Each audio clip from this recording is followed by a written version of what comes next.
Your living room is a battlefield of signals.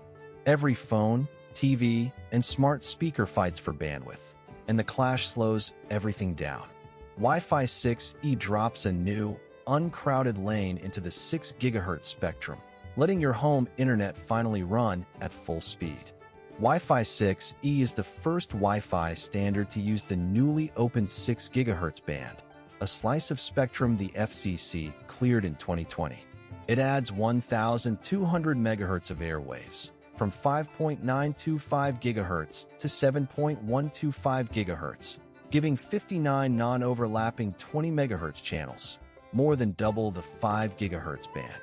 That extra space lets routers create up to 7 160 MHz channels, each capable of carrying 1.2 gigabits per second of raw data.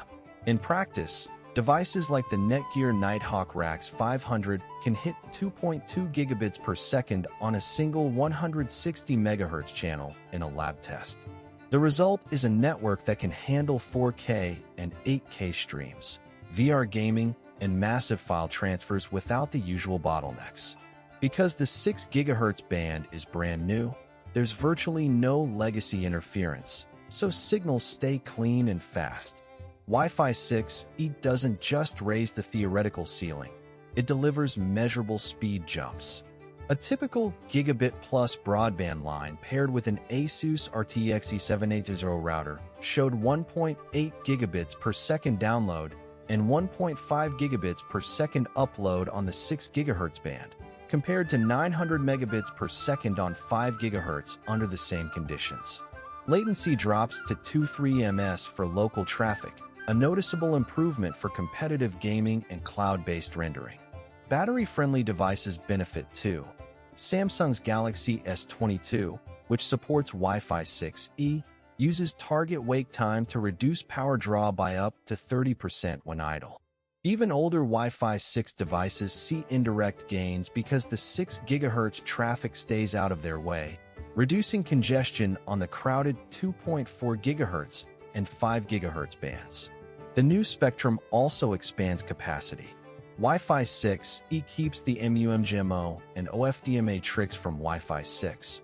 But now each of the 8 spatial streams can operate on a wider channel without stepping on each other.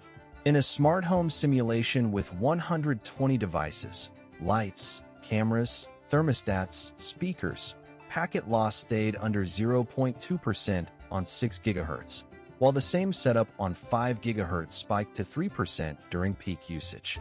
The result is smoother voice commands, uninterrupted video calls, and reliable sensor data.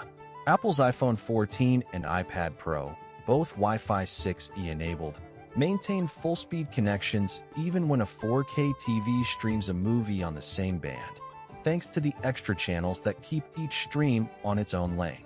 Wi-Fi 6E arrives with WPA3 Enterprise as the default, offering stronger encryption and protection against dictionary attacks. The 6 GHz band also supports mandatory 802.11ax features like BSS coloring, which tags frames to avoid collisions, further boosting efficiency. Because the band is unlicensed but regulated, manufacturers can add new features without waiting for spectrum reallocation. This makes Wi-Fi 6E a solid stepping stone toward Wi-Fi 7, which will double channel width to 320 MHz. Homeowners who upgrade now gain immediate speed and a network that can absorb future devices. Think AR glasses, 16 camera security rigs, and AI-driven appliances, without a major overhaul. To reap the benefits, you need a Wi-Fi 6E compatible router and at least one client device that supports the 6 GHz band. Placement matters. The 6 GHz signal attenuates faster through walls, so a central location or a mesh node like the Linksys VLOP YXE 8400 works best. Pair the router with a wired backhaul, preferably Cat 6A or higher, to avoid bottlenecks on the uplink. Many ISPs now bundle gigabit fiber with Wi-Fi 6E routers, making the upgrade painless. Once set up, run a quick Ookla test on the 6 GHz band. If you see speeds above 1.5 gigabits per second and latency under 5 milliseconds, you've unlocked the full potential. From streaming 8K Netflix to low-latency VR, the home network finally feels limitless. That's how Wi-Fi 6E reshapes home bandwidth and device harmony. Next up, we'll dive into Wi-Fi 7's multi-link operation and why it promises multi-gigabit speeds for every room. Subscribe now and stay ahead of the wireless curve.